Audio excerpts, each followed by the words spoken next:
Student, आप देख रहे हैं अपना ऑनलाइन क्लासेस। तो चलिए आज मोस्ट इम्पोर्टेंट 80+ क्वेश्चन करते हैं जो कि एग्ज़ाम की दृष्टि से काफ़ी महत्वपूर्ण है।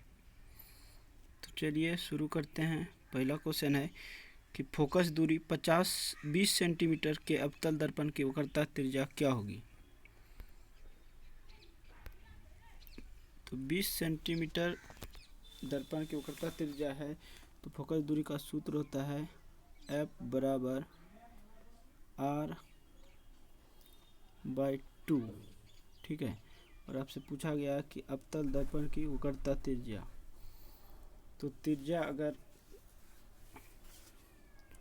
20 सेंटीमीटर है तो R बराबर 20 सेंटीमीटर है। ठीक है, तो अब बराबर हो जाएगा R/2 करने का मतलब 20 है और इधर जाएगा 2 हो जाएगा, तो हो जाएगा 40 सेंटीमीटर। Option number C. ठीक है, नेक्स्ट क्वेश्चन देखते हैं। अगला क्वेश्चन है कि हजामती डायरी बनाने में कौन सा दर्पण का उपयोग किया जाता है। तो हजामती डायरी बनाने में जो है अवतल दर्पण का उपयोग किया जाता है। ऑप्शन नंबर सी इसका बिल्कुल सही जवाब है। अगला क्वेश्चन है कि निम्न में से किस लेंस या दर्पण की फोकस दूरी धनात्मक होती है। तो उत्तल लेंस या दर्पण की फोकस दूरी जो है धनात्मक होती है, जबकि अवतल लेंस या दर्पण की दूरी ऋणात्मक होती है। अगला है कि अवतल लेंस या आवर्धन m बराबर होता है। तो अवतल लेंस या आवर्धन m बराबर होता है V/U। ऑप्शन नंबर सी इसका बिल्कुल सही जवाब है। अगला क्वेश्चन है कि दर्पण सूत्र है। तो दर्पण सूत्र है 1/V + 1/U बराबर 1/F। किसी माध्यम के आवर्तनांक म्यू का मान होता है। तो आवर्तनांक म्यू बराबर होता है sin R/sin I। तो ऑप्शन नंबर सी इसका बिल्कुल सही जवाब है। अगला क्वेश्चन है प्रकाश के आवर्तन के नियम है। तो प्रकाश के आवर्तन के 2 नियम होते हैं। एक गोलीय दर्पण की फोकस दूरी 20 सेंटीमीटर है, तो यह गोलीय दर्पण कैसा होगा। तो यह गोलीय दर्पण उत्तल दर्पण होगा। Option number A. अगला है कौन सा लेंस अपसारी लेंस भी कहलाता है। तो अवतल लेंस को जो है अपसारी लेंस भी कहा जाता है। लेंस की आवर्धन असाई मात्रक अथवा लेंस द्वारा उत्पन्न आवर्धन की असाई मात्रक क्या होगी। तो लेंस का असाई मात्रक यह उस उत्पन्न आवर्धन की असाई मात्रक जो है ये मात्रा विहीन होता है। ये याद रखना है कि लेंस का जो असाई मात्रक, लेंस की आवर्धन का असाई मात्रक जो है मात्रा विहीन होता है। लेंस का असाई मात्रक डायऑप्टर होता है।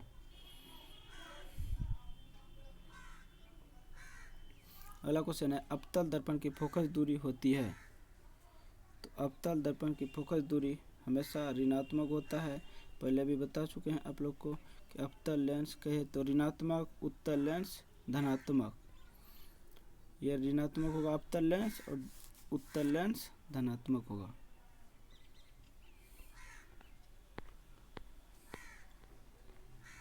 अगला क्वेश्चन है कि प्रकाश की किरण गमन करती है। तो प्रकाश की किरण जो है हमेशा सीधी रेखा में गमन करती है। ये याद रखना है आप लोग को। निम्नलिखित में से किसका आवर्तनांक सबसे अधिक होता है। तो हीरा का जो है आवर्तनांक सबसे अधिक होता है। निम्नलिखित में से किस माध्यम में प्रकाश की चाल सबसे अधिक होती है। तो प्रकाश की चाल जो है निर्वात में सबसे अधिक होता है। किसी कार का अगर दीप में प्रयुक्त दर्पण निम्नलिखित में से कौन से होते हैं। तो कार में जो है प्रयुक्त दर्पण अवतल दर्पण होता है।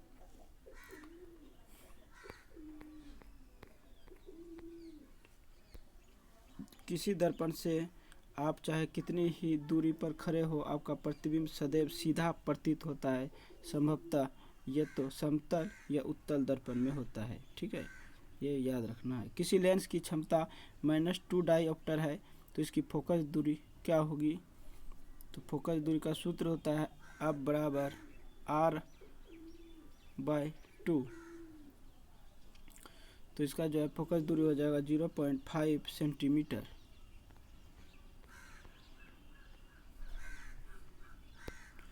किसी दर्पण का उपयोग सामान्यतः वाहनों का पक्ष दृश्य दर्पणों के रूप में किया जाता है। तो वाहन के पीछे की दृश्य देखने के लिए उत्तल दर्पण का प्रयोग किया जाता है। वही अगर हेडलाइट का बात करें तो अवतल दर्पण हो जाएगा। निम्नलिखित में से कौन उत्तल दर्पण की फोकस दूरी है जिसका वक्रता त्रिज्या 32 सेंटीमीटर है? तो आपको जो है फोकस दूरी बराबर सूत्र याद रखना है F बराबर R/2। तो इसका जो है फोकस दूरी जो हो जाएगा प्लस में हो जाएगा 16 सेंटीमीटर। ठीक है। अगला क्वेश्चन, दंत विशेषज्ञ किस दर्पण का उपयोग मरीजों के दांतों का बड़ा प्रतिबिंब देखने के लिए करता है? तो इसका उपयोग जो है अवतल दर्पण में किया जाता है। लेंस की क्षमता का असाई मात्रक क्या है? तो लेंस की क्षमता का असाई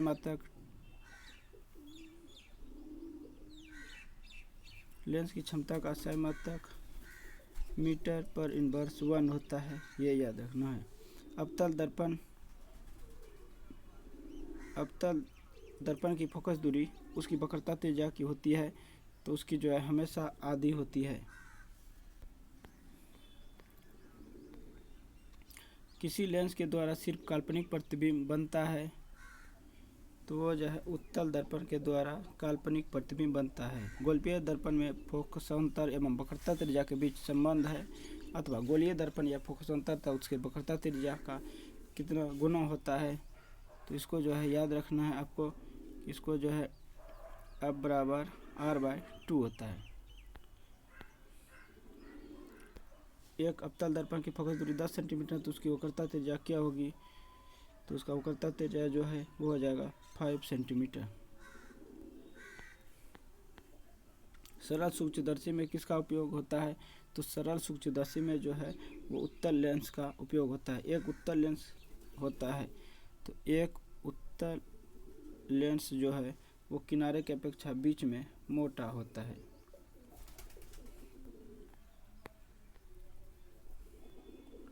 1 मीटर फोकस दूरी वाले उत्तल लेंस की क्षमता होती है। तो 1 मीटर फोकस दूरी वाले उत्तल लेंस की क्षमता जो है वह 1 डायमीटर होता है।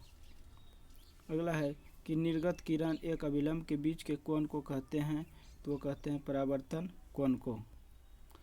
अगला है कि निम्न में कौन सा पदार्थ लेंस बनाने के लिए प्रयुक्त नहीं किया जाता है?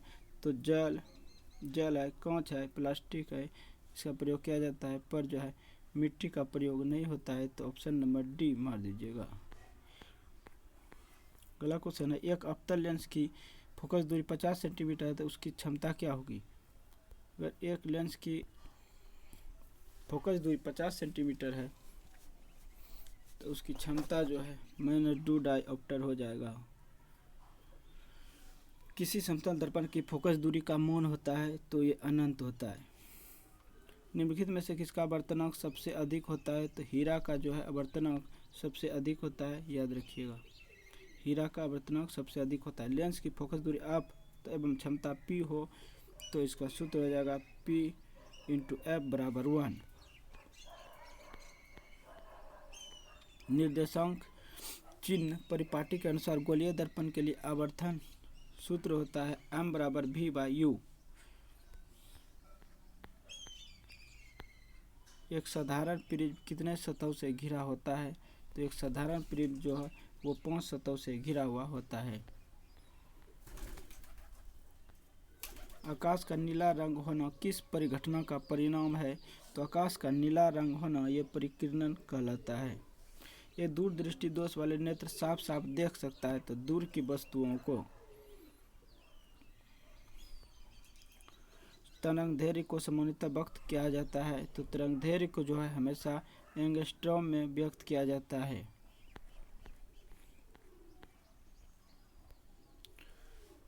किसी अंतरिक्ष यात्री को आकाश कैसा प्रतीत होता है, तो ये जो है काला प्रतीत होता है। ठीक है, ऑप्शन नंबर ए इसका बिल्कुल सही जवाब है। अगला कि तारों का टिमटिमाना प्रकाश की किस घटना को दर्शाता है, तो प्रकाश के आवर्तन को।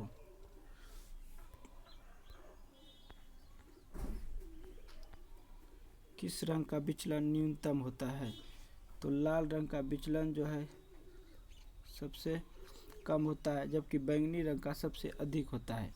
निम्नलिखित में कौन नेत्र का रंगीन भाग होता है, तो उसको कहता है परितारिका। आवर्धन का अस्थायी मात्रक होता है, तो आवर्धन का अस्थायी मात्रक जो है वह मात्रा विहीन होता है, इसलिए इसका ऑप्शन इनमें से कोई नहीं होगा। ये याद रखना कि आवर्धन का अस्थायी मात्रक नहीं होता है। सामान्यतः दृष्टि वयस्क के लिए स्पष्ट सृष्टि की न्यूनतम दूरी लगभग होती है, अथवा सामान्य दृष्टि के वयस्क के लिए सुदर्शन स्पष्ट की अल्पतम दूरी होती है, तो ये होता है 25 सेंटीमीटर। ये याद रखना है। किस वर्ग या रंग का तरंगदैर्घ्य सबसे बड़ा होता है, तो ये होता है लाल रंग का। वही बोले सबसे कम, तो बैंगनी रंग का।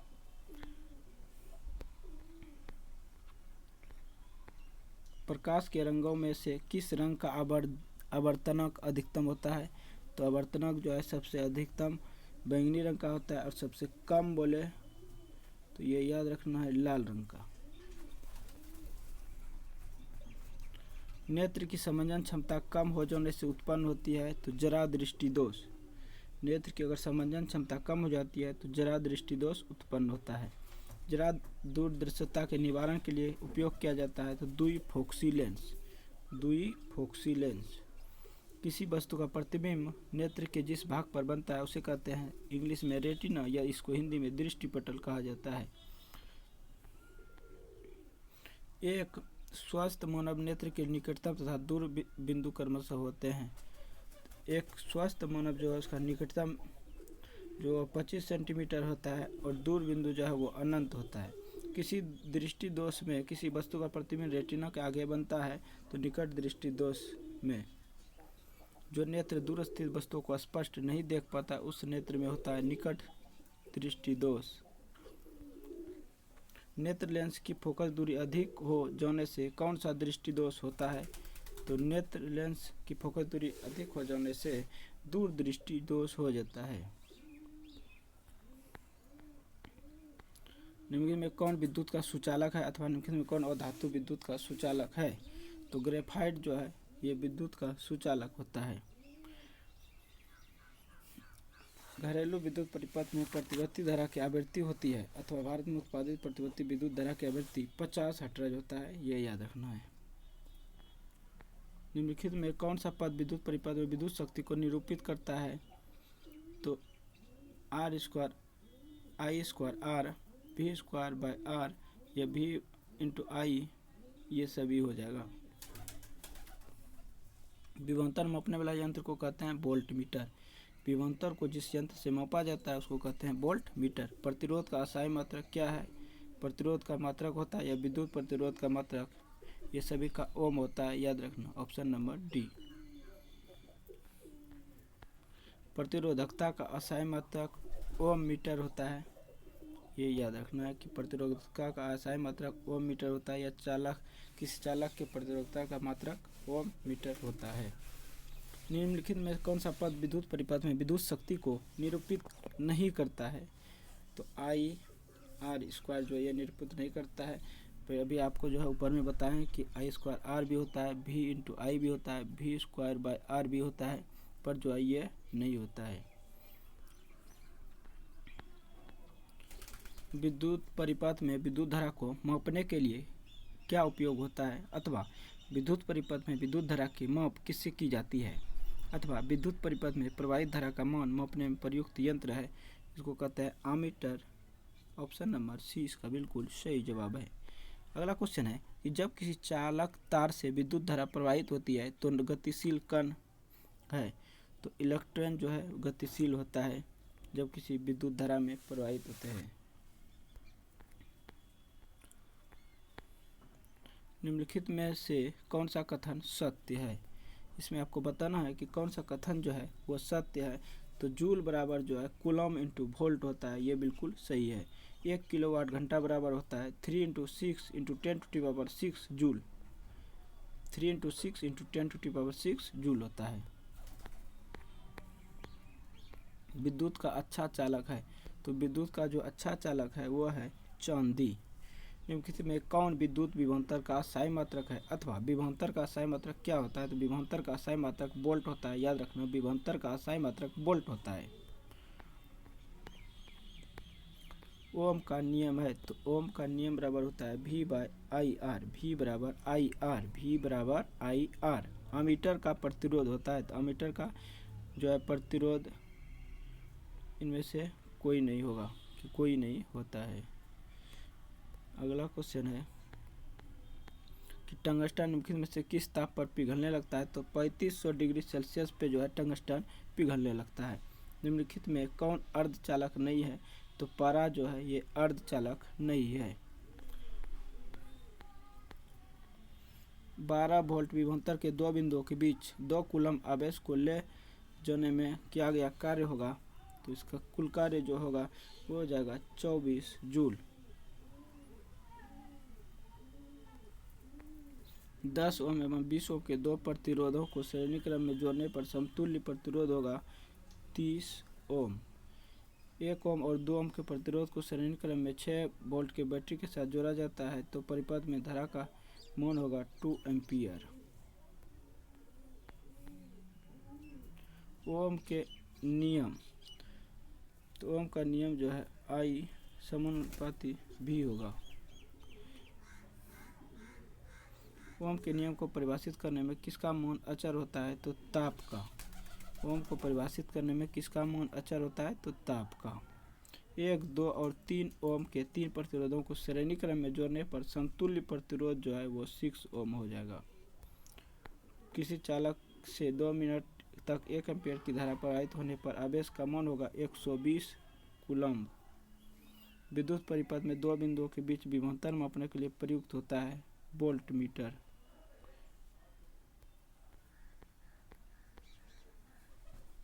किलोवाट घंटा मात्रक है, तो ये ऊर्जा का कार्य करने की क्षमता को कहते हैं ऊर्जा। कार्य करने की क्षमता को कहते हैं ऊर्जा। याद रखना, कार्य करने की क्षमता को ऊर्जा कहते हैं। कार्य करने की क्षमता को ऊर्जा कहते हैं। इलेक्ट्रॉन हीटर की कुंडली बनाने में किस पदार्थ का प्रयोग होता है? तो नाइक्रोम का। विद्युत चुम्बक बनाने के लिए किस पदार्थ के क्षार का उपयोग किया जाता है? तो नर्म लोहा का। विद्युत चुम्बक बनाने में किस पदार्थ के क्षार का उपयोग किया जाता है? तो नर्म लोहा का। जब किसी चालक तार से विद्युत धारा प्रवाहित होती है तब गतिशील कण क्या है? तो इसमें हो जाएगा आपका इलेक्ट्रॉन। जब किसी चालक तार से विद्युत धारा प्रवाहित की जाती है तब गतिशील कण जो है इलेक्ट्रॉन हो जाता है। 1 जूल का मान होता है 0.24 कैलोरी। 1 यूनिट विद्युत ऊर्जा का मान होता है 3 इंटू 6 10⁻6 जूल। डायनमो परिवर्तित करता है, तो डायनमो जो है यांत्रिक ऊर्जा को विद्युत ऊर्जा में परिवर्तित कर देता है।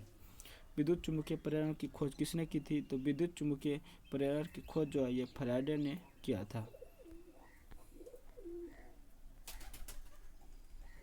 पवन विद्युत जनित्र में पवन की चाल कम से कम कितनी होनी चाहिए? तो पवन विद्युत जनित्र में पवन की चाल जो है कम से कम यानी मैक्सिमम जो है 15 किलोमीटर पर घंटा होना चाहिए। निम्न में से कौन सा स्वच्छ ऊर्जा स्रोत है? तो प्राकृतिक गैस जो है यह स्वच्छ ऊर्जा स्रोत है। अगला क्वेश्चन देखते हैं। अगला क्वेश्चन है कि नवीकरण ऊर्जा है अथवा नवीकरण ऊर्जा का स्रोत क्या है? तो नवीकरण ऊर्जा का स्रोत जो है कोयला होता है, या कोयला से प्राप्त ऊर्जा। नरोरा नाभिकीय विद्युत संयंत्र किस राज्य में स्थित है? नरोरा जो है ये उत्तर प्रदेश में स्थित है। अगला क्वेश्चन है कि सौर सेल और सौर ऊर्जा को रूपांतरित करते हैं, तो सौर सेल अथवा सौर ऊर्जा को जो है विद्युत ऊर्जा में रूपांतरित कर देता है। अगला क्वेश्चन है कि निम्न में से किसका उपयोग खाना बनाने वाले ईंधन में नहीं होता है? तो CNG का जो है ये खाना बनाने में नहीं होता है। नवीकरणीय ऊर्जा स्रोत है। तो नवीकरणीय ऊर्जा स्रोत जो है ये सौर ऊर्जा है। बाकी कोयला, पेट्रोलियम, प्राकृतिक गैस जो है ये वो नवीकरणीय ऊर्जा का स्रोत है। बायोगैस का मुख्य घटक क्या होता है? तो बायोगैस का मुख्य घटक जो है ये होता है मीथेन, यानी CH4 मीथेन। ठीक है। कार्य करने की क्षमता को क्या कहते हैं? तो कार्य करने की क्षमता को जो है ऊर्जा कहते हैं। बायोगैस का मुख्य घटक या अवयव है। तो बायोगैस का मुख्य घटक या अवयव जो है मीथेन होता है। मीथेन का सूत्र जो है ये CH4 होता है, ये भी याद रखना है आपको। ठीक है। नेक्स्ट क्वेश्चन को देखते हैं। क्वेश्चन कि Zn यानी जिंक प्लस सल्फ्यूरिक अम्ल plus zinc sulphate plus copper रासायनिक अभिक्रिया किस प्रकार की अभिक्रिया है? तो ये जो है आपका विस्थापन अभिक्रिया है, ये याद रखना है। प्लास्टर ऑफ पेरिस का रासायनिक नाम क्या है? तो प्लास्टर ऑफ पेरिस का रासायनिक नाम जो है वो कैल्शियम सल्फेट हेमीहाइड्रेट होता है। कैल्शियम सल्फेट हेमीहाइड्रेट होता है। कली चूना का रासायनिक सूत्र है। तो कली चूना का रासायनिक सूत्र जो है ये होता है CaO, कैल्शियम ऑक्साइड। शल्य चिकित्सा में टूटी हड्डियों को जोड़ने के लिए प्रयुक्त होने वाला रासायनिक पदार्थ है। तो यह है plaster of Paris. Plaster of Paris, ये याद रखना है कि शल्य चिकित्सा यानी डॉक्टर के पास जो टूटी हड्डियों को जोड़ने के लिए प्रयुक्त होने वाला रासायनिक पदार्थ होता है वो होता है प्लास्टर ऑफ पेरिस। सिरका में निम्न से कौन सा अम्ल पाया जाता है? तो सिरका में जो है एसिटिक अम्ल पाया जाता है। पेट में हाइड्रोलिक अम्ल पाया जाता है। ठीक है। अगला क्वेश्चन है कि लोहा पर जिंक लेपित करने के क्रिया को क्या कहते हैं? तो यह क्रिया कहलाता है गैल्वेनीकरण। अगला क्वेश्चन है कि निम्न में कौन प्राकृतिक सूचक है? तो प्राकृतिक सूचक जो है वह है हल्दी। धोबिया सोडा का रासायनिक नाम क्या है? तो धोबिया सोडा का रासायनिक नाम होता है Na2CO3 × 10H2O। Na2CO3 × 10H2O। Gypsum का रासायनिक सूत्र क्या होता है? तो जिप्सम का रासायनिक सूत्र CaSO4 × 2H2O होता है। जिप्सम का रासायनिक सूत्र CaSO4 × 2H2O होता है। अगला क्वेश्चन है कि कोई विलयन लाल लिटमस को नीला कर देता है, इसका pH संभवतः मान क्या होगा? तो उसका मान जो है 10 होगा। विरंजक चूर्ण का रासायनिक सूत्र या अनुसूत्र होता है। तो विरंजक चूर्ण या रासायनिक सूत्र का अनुसूत्र जो है CaOCl2 होता है। CaOCl2 होता है। निम्नलिखित में कौन सा आयन लाल लिटमस पत्र को नीला कर देता है? अथवा निम्नलिखित में कौन सा आयन लाल लिटमस पत्र को विलयन को नीला कर सकता है? तो हाइड्रोजन आयन, यानी ऑप्शन नंबर 20 का बिल्कुल सही जवाब है। उदासीन विलयन का pH मान होता है। तो उदासीन विलयन का pH मान जो है वो होता है 7, और 7 से जो कम रहेगा उसको अम्लीय कहा जाता है, और जो अधिक रहेगा उसको क्षारीय कहा जाता है। अगला क्वेश्चन देखते हैं। अगला क्वेश्चन है कि मिल्क ऑफ मैग्नीशियम का pH मान होता है। तो मिल्क ऑफ मैग्नीशियम का pH मान 10.5 होता है। किस pH मान वाले विलयन सबसे अधिक अम्लीय होता है? तो वो होता है 1। बैटरी का अम्ल होता है। बैटरी के अम्ल में जो सल्फ्यूरिक एसिड रहता है उसको सूत्र होता है H2SO4, जिसे सांद्र H2SO4 कहा जाता है। अगला क्वेश्चन है कि निम्न में कौन संक्षारक अम्ल है? तो सल्फ्यूरिक अम्ल जो है ये एक संक्षारक अम्ल है। इसमें दही में कौन सा अम्ल पाया जाता है? तो दही में जो है लैक्टिक अम्ल पाया जाता है। इसमें बोलेगा कौन सा बैक्टीरिया पाया जाता है? लैक्टोबैसिलस नाम का बैक्टीरिया या जीवाणु पाया जाता है। निम्न में कौन सा एक लवण है? तो NaCl जो है एक क्या है? लवण है। नीलाथ होता है या तुतिया रासायनिक सूत्र क्या होता है? तो इसका सूत्र जो होता है CaSO4 5H2O। CaSO4 5H2O। अगला क्वेश्चन है कि एक घोल नीले लिटमस पत्र को लाल कर देता है, घोल का pH मान क्या हो सकता है? तो इसका पीएच मान जो है वह 2 हो सकता है। प्लास्टर ऑफ पेरिस का रासायनिक सूत्र क्या होता है? तो CaSO4 2H2O होता है। प्लास्टर ऑफ पेरिस का रासायनिक सूत्र क्या होता है? तो CaSO4 2H2O होता है। अम्ल और क्षार आपस में अभिक्रिया कर क्या बनाते हैं? तो अम्ल और क्षार आपस में अभिक्रिया कर लवण या जल बनाते हैं। ऑप्शन नंबर सी इसका बिल्कुल सही जवाब है। अगला क्वेश्चन है कि बुझा हुआ चूना है, तो बुझा हुआ चूना का जो सूत्र होता है वह होता है CaOH2। या फिर बुझा हुआ अगर रहे तो उसमें ये हो जाएगा CaO। बिना बुझा हुआ में हो जाएगा ये CaO और बुझा हुआ में CaOH2। अम्लीय वर्षा के जल का पीएच मान होना चाहिए, तो अम्लीय वर्षा का जल का पीएच मान जो है 5.6 से कम होता है। 5.6 से कम होता है। एक्वारेजिया या रॉयल जल किस अनुपात में सांद्र हाइड्रोक्लोरिक अम्ल एवं सांद्र नाइट्रिक अम्ल का ताज़ा मिश्रण होता है? अथवा एक्वारेजिया मिश्रण में HCl या NHO3 का अनुपात क्या होता है? तो इसका अनुपात जो है 1:3 होता है।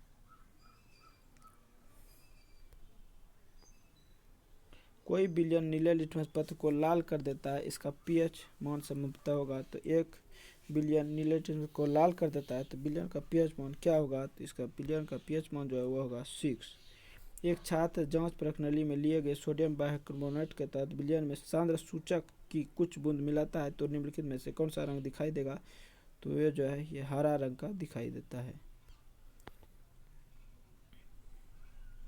लवण Na2CO3 का जलीय विलयन पीएच मान है, तो इसका पीएच मान जो है वो 7 से अधिक होता है। निम्नलिखित में कौन सा बुझा हुआ चूना है? तो बुझा हुआ चूना का सूत्र जो है CaOH2 होता है। निम्नलिखित में से किस विलयन का उपयोग दीवारों की सफेदी करने के लिए किया जाता है?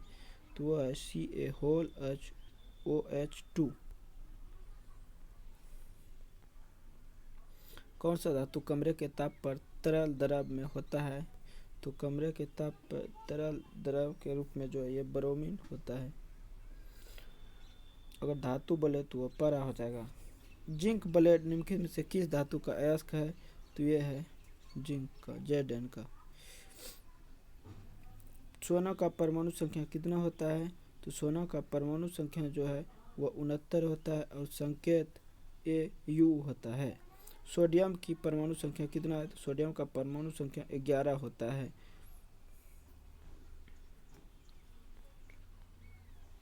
बॉक्साइट किस धातु का महत्वपूर्ण अयस्क है? तो बॉक्साइट जो है ये एल्युमिनियम का मुख्य अयस्क है।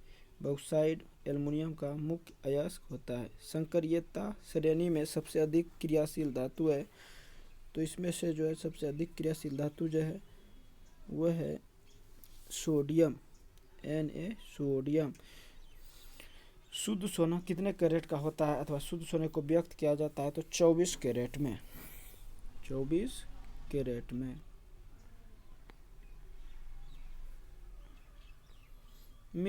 मिश्र धातु जिसमें 90% कॉपर और 10% सीसा टिन रहता है उसका नाम है, तो उसका नाम जो है कांसा रहता है। ये कांसा का मिश्रण होता है कॉपर और सीसा, टिन, कॉपर और टिन। धातुओं की क्रियाशीलता का सही क्रम होगा। तो धातुओं की क्रियाशीलता में जो है 1 नंबर पे पहले आ जाता है सोडियम, दूसरे नंबर पे मैग्नीशियम, तीसरे पे जिंक और चौथे नंबर पे जो है ये कॉपर आएगा। कॉपर सबसे कम होता है जबकि सोडियम सबसे अधिक अभिक्रियाशील होता है। नेक्स्ट देखते हैं कि जल में हाइड्रोजन तथा ऑक्सीजन की परमाणु संख्या का अनुपात क्या होता है? तो जल में जो है हाइड्रोजन का अनुपात जो है 2 होता है और ऑक्सीजन का 1 होता है, तो 2:1 हो जाएगा। धातु जो सिर्फ अम्लराज में घुलता है उसको कहता है Au यानी सोना। ओजोन का आणविक सूत्र होता है O3। ओजोन का आणविक सूत्र O3 होता है। निम्नलिखित में सबसे भारी धातु कौन है? तो इसमें जो है सबसे भारी धातु जो है वह है यूरेनियम। निम्नलिखित में से कौन से गैस चूने के पानी को दूधिया कर देता है? तो CO2 कार्बन डाइऑक्साइड। लोहे के फ्राइंग पैन को जंग से बचाने के लिए निम्न में से किस विधि का उपयोग होता है? तो जिंक की परत को चढ़ाकर लोहे को जंग से बचाया जा सकता है। कि लोहे को जिंक से लेपित करने की क्रिया को क्या कहते हैं? तो लोहे से जिंक से लेपित करने की क्रिया को गैल्वेनीकरण कहा जाता है। लोहे की परमाणु संख्या 26 होता है। लोहे का परमाणु संख्या 26 होता है और इसका संकेत जो है वो Fe होता है। क्लोरीन की संयोजकता कितना होगा? तो क्लोरीन का संयोजकता जो है वह 1 होता है। वो धातु के ऑक्साइड होते हैं तो धातु के ऑक्साइड जो है वह अम्लीय होता है। सबसे कठोर प्राकृतिक पदार्थ है तो सबसे कठोर प्राकृतिक पदार्थ जो है वह है हीरा। ग्लूकोज का रासायनिक सूत्र होता है तो ग्लूकोज का रासायनिक सूत्र C6H12O6 होता है। ग्लूकोज का रासायनिक सूत्र C6H12O6 होता है। एल्काइन का सामान्य सूत्र अथवा एल्काइन श्रेणी के सदस्यों का सामान्यतः सूत्र होता है। तो एल्काइन समूह का इसका सूत्र जो होता है वो होता है CnH2n-2। एल्काइन का CnH2n-2 और एल्केन का जो है CnH2n होता है, ये होता है एल्केन का ये होता है। फिर होता है एल्कीन तो एल्कीन का हो जाएगा CnH2n+2, ये जो है एल्कीन का हो जाएगा और ये एल्काइन का। ठीक है, तो याद रखिएगा। नेक्स्ट क्वेश्चन को देखते हैं। अगला क्वेश्चन है, निम्न में कौन शराब के रूप में उपयोग आता है? तो शराब के रूप में जो है एथेनॉल का उपयोग किया जाता है। ऑप्शन नंबर ए इसका बिल्कुल सही जवाब है। ऑक्सीजन के दो परमाणुओं के बीच कितने आबंध पाए जाते हैं? तो ऑक्सीजन के परमाणुओं के बीच जो है वह 2 आबंध पाया जाता है। ऑप्शन नंबर बी इसका बिल्कुल सही जवाब है। एल्केन का सामान्य सूत्र है तो एल्केन का सामान्य सूत्र जो है CnH2n+2 होता है। कार्बन हाइड्रोजन के सहयोग से बनता है तो कार्बन और हाइड्रोजन के सहयोग से जो है वो हाइड्रोकार्बन बनता है। कार्बन और हाइड्रोजन के सहयोग से हाइड्रोकार्बन बनता है। कार्बोनिल समूह को सूचित किया जाता है तो -COOH द्वारा सूचित किया जाता है।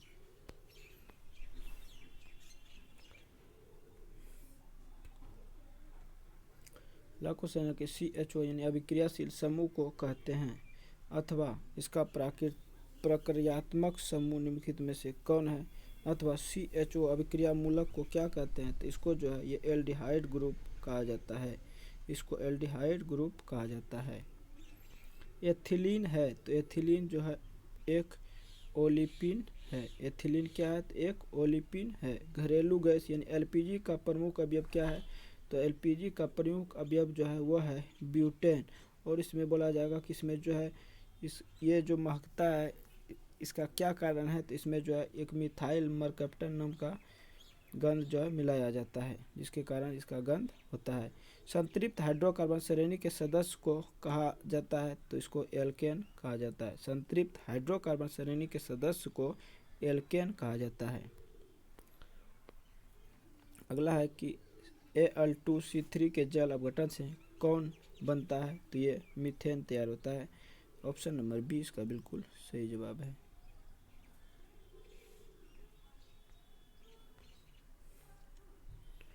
कि C60 यानी फ्लोरीन की आकृति किसके जैसी होती है? तो फ्लोरीन की आकृति जो है ये फुटबॉल की तरह होता है। ये याद रखिएगा कि फ्लोरीन की आकृति फुटबॉल की तरह होता है। फुटबॉल की तरह होता है। बेंजीन का अनुसूत्र है तो बेंजीन का अनुसूत्र जो है C6H6 होता है। बेंजीन का अनुसूत्र C6H6 होता है। और फिर निम्नलिखित में कौन सा एरोमेटिक हाइड्रोकार्बन है? तो C6 यानी बेंजीन को ही जो एरोमेटिक हाइड्रोकार्बन कहा जाता है, ये भी याद रखिएगा।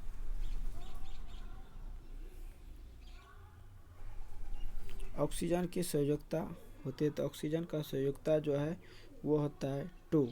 मेथोनोइक अम्ल का सामान्य नाम है, तो मेथोनोइक अम्ल को फॉर्मिक अम्ल भी कहा जाता है। मेथोनोइक अम्ल को फॉर्मिक अम्ल भी कहा जाता है। एथिल एल्कोहल का आईपीओसी नाम है, तो एथिल एल्कोहल का आईपीओसी नाम जो है ये एथेनॉल है। वनस्पति तेल में होती है, तो वनस्पति तेल में जो है लंबी और संतृप्त हाइड्रोकार्बन श्रृंखला पाया जाता है। वनस्पति तेलों में लंबी और संतृप्त हाइड्रोकार्बन श्रृंखला पाया जाता है। इथेन में कितने सहसंयोजक आबंध हैं, तो इथेन में जो है 7 सहसंयोजक आबंध होते हैं। इथेन में 7 सहसंयोजक आबंध होते हैं। कार्बोक्सिलिक एसिड ये समूह कौन सा है, तो कार्बोक्सिलिक एसिड का समूह जो है वो -COOH होता है और इसको जो है एल्डिहाइड कहा जाता है। एल्कोहल का क्रियात्मक समूह है, तो माइनस में OH एल्कोहल का क्रियात्मक समूह होता है। कार्बनिक यौगिक में कार्बन की संयोजकता होती है, तो 4। कार्बनिक यौगिक में कार्बन की संयोजकता जो है वह 4 होती है। फॉर्मिक अम्ल का यूपीएससी नाम मेथोनोइक अम्ल होता है। फॉर्मिक अम्ल का यूपीएससी नाम मेथोनोइक अम्ल होता है। फॉर्मिक अम्ल का यूपीएससी नाम मेथोनोइक अम्ल होता है। सामान्य ब्यूटेन का संरचना सूत्र है, तो ब्यूटेन का सूत्र जो है ये होता है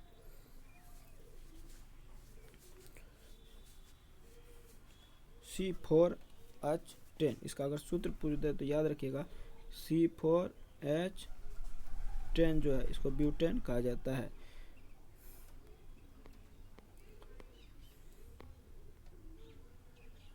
कार्बनिक ग्रुप प्रतिकारक होते हैं, तो ये जो है ये आपका हो जाएगा ऑप्शन नंबर बी। निम्नलिखित में कौन युग्म समायवी है, तो C2H5OH और C3OCH3 ये जो है समायवी है। अगला है कि COOH अभिक्रियाशील मूलक को क्या कहते हैं, तो इसको एल्डिहाइड कहा जाता है। COOH अभिक्रियाशील मूलक को क्या कहते हैं, तो एल्डिहाइड कहा जाता है। पोटेशियम की परमाणु संख्या 19 है, तो इसकी संयोजकता क्या होगी, तो इसकी संयोजकता जो है 1 हो जाएगा। आवर्त सारणी में आवर्तों की संख्या होती है। आधुनिक आवर्त सारणी में 37 कतारों की संख्या होती है। आवर्त सारणी में कितने आवर्त होते हैं, तो आधुनिक आवर्त सारणी में जो है आवर्त जो है वो 7 होते हैं। निम्नलिखित तत्वों में किसकी आयनन ऊर्जा अधिकतम होती है, तो क्लोरीन की जो है आयनन ऊर्जा सबसे अधिक होती है। निम्नलिखित में कौन सबसे अधिक क्रियाशील हाइड्रोजन है, तो फ्लोरीन जो है इनमें सबसे अधिक क्रियाशील हाइड्रोजन है। लोहे की परमाणु संख्या, तो लोहे का परमाणु संख्या जो है वह 26 होता है। मानव शरीर की सबसे लंबी कोशिका है, तो इसको न्यूरॉन कहता है, जिसको तंत्रिका कोशिका भी कहा जाता है। मुख गुहा में आहार का कौन सा भाग पाचन में होता है, तो इसको जो है कार्बोहाइड्रेट कहा जाता है। कार्बोहाइड्रेट। पादप में जाइलम उत्तरदायी है, तो पादप में जो जाइलम का काम जो है वह जल का वहन करना होता है, जबकि फ्लोएम का काम भोजन का वहन करना होता है।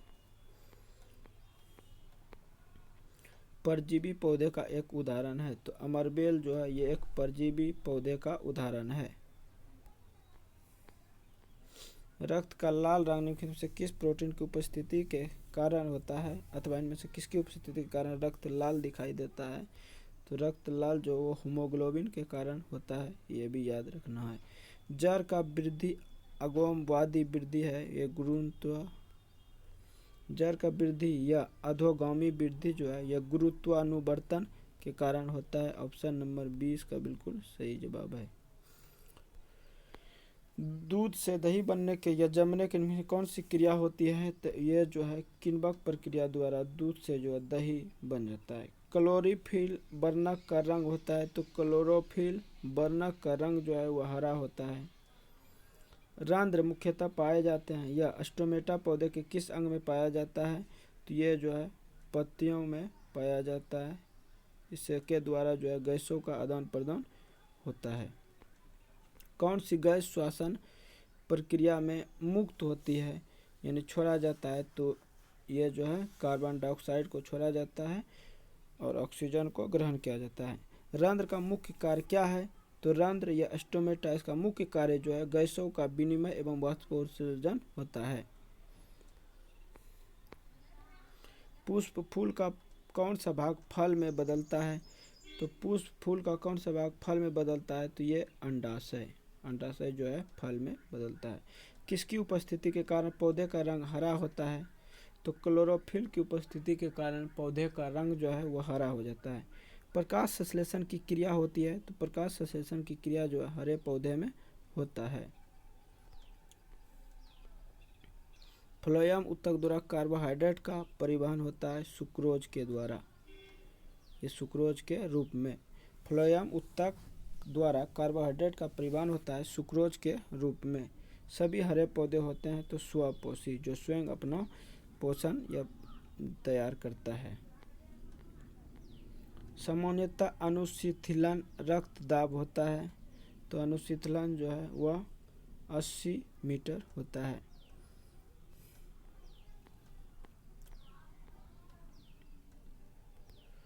निम्न में किसे कोशिका का ऊर्जा मुद्रा के रूप में जाना जाता है? तो ये जो है एटीपी को कोशिका का ऊर्जा मुद्रा के रूप में जाना जाता है। घेंघा या ग्वाइटर रोग पनपता है, तो घेंघा या ग्वाइटर रोग जो है ये आयोडीन की कमी से, नमक की कमी से हो जाता है। इसे आयोडीन की कमी से हो जाता है। मनुष्य में कपाल तंत्रिकाओं की संख्या होती है, अथवा मानव मस्तिष्क से कितनी जोड़ी कपाल या तंत्रिकाएं निकलती है? तो ये जो है 12 जोड़ी या 24 होता है। थायरॉक्सिन हार्मोन संश्लेषण में किसका होना आवश्यक है, अथवा थायराइड ग्रंथि द्वारा थायरॉक्सिन हार्मोन संश्लेषण के लिए आवश्यक है? तो ये जो है आयोडीन होना आवश्यक होता है। फल का पकाने वाला हार्मोन है, तो फल जो है एथिलीन नाम के हार्मोन से पक जाता है। किस रासायनिक दूत कहा जाता है? तो हार्मोन को जो रासायनिक दूत कहा जाता है, हार्मोन को रासायनिक दूत कहा जाता है। निम्न में कौन पिट्यूटरी ग्रंथि से निकलने वाला हार्मोन है? तो पिट्यूटरी ग्रंथि से जो वृद्धि हार्मोन निकलता है, पिट्यूटरी ग्रंथि से वृद्धि हार्मोन निकलता है और इस ग्रंथि को मोस्टर ग्रंथि भी कहा जाता है। दो न्यूरॉन के मध्य खाली स्थान को क्या कहते हैं? तो दो न्यूरॉन के मध्य खाली स्थान को जो है ये सिनेप्स कहा जाता है। दो न्यूरॉन के संपर्क बिंदु को क्या कहते हैं? तो दो न्यूरॉन के संपर्क बिंदु को सिनेप्स कहा जाता है, या फिर खाली स्थान को सिनेप्स कहा जाता है। अगला है कि इंसुलिन की कमी से होता है, अथवा इंसुलिन की कमी के कारण रोग होता है। इंसुलिन नामक हार्मोन की कमी से कौन सा रोग उत्पन्न होता है? तो इंसुलिन की कमी से जो है मधुमेह रोग हो जाता है। ऑप्शन नंबर ए इसका बिल्कुल सही जवाब है।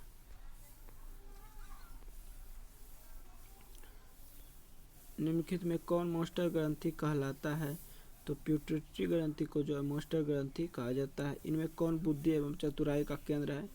तो सेरिबेरम जो है बुद्धि एवं चतुराई का केंद्र होता है।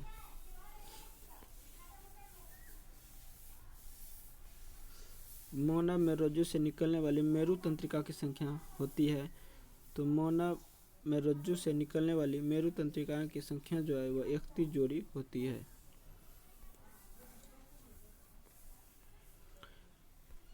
परागण निम्न में से किसके अंदर बनते हैं? तो परागण जो है परागकोश के अंदर बनता है। ऑप्शन नंबर ए इसका बिल्कुल सही जवाब है। निम्नलिखित में से किसे द्विखंडन नहीं होता है? तो यीस्ट में जो है द्विखंडन नहीं होता है। उभयलिंगी जीव का उदाहरण है, तो उभयलिंगी जीव का उदाहरण, अथवा निम्न में कौन उभयलिंगी एक जंतु है? तो हाइड्रा जो है ये एक उभयलिंगी जंतु है। अलैंगिक जनन मुकुलन द्वारा होता है यीस्ट में। अलैंगिक जनन मुकुलन द्वारा होता है किसमें, तो ये याद रखना यीस्ट में। पूर्ण विकसित अंडाशय कहलाता है तो फल। अंडाशय जब विकसित हो जाता है तो ये फल के रूप में बन जाता है।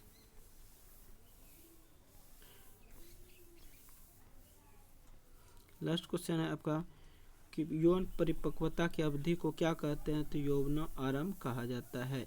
यौन परिपक्वता की अवधि को क्या कहा जाता है, तो यौवन आरंभ कहा जाता है। बीज विकसित होता है तो बीजांड में। बीज जो विकसित होता है वो बीजांड में। मानव में नर जनन ग्रंथि कहलाते हैं तो ये जो है वृषण कहलाता है। मानव में नर जनन ग्रंथि जो है ये वृषण कहलाता है। तो ठीक है, मिलते हैं नेक्स्ट वीडियो में, तब तक के लिए धन्यवाद।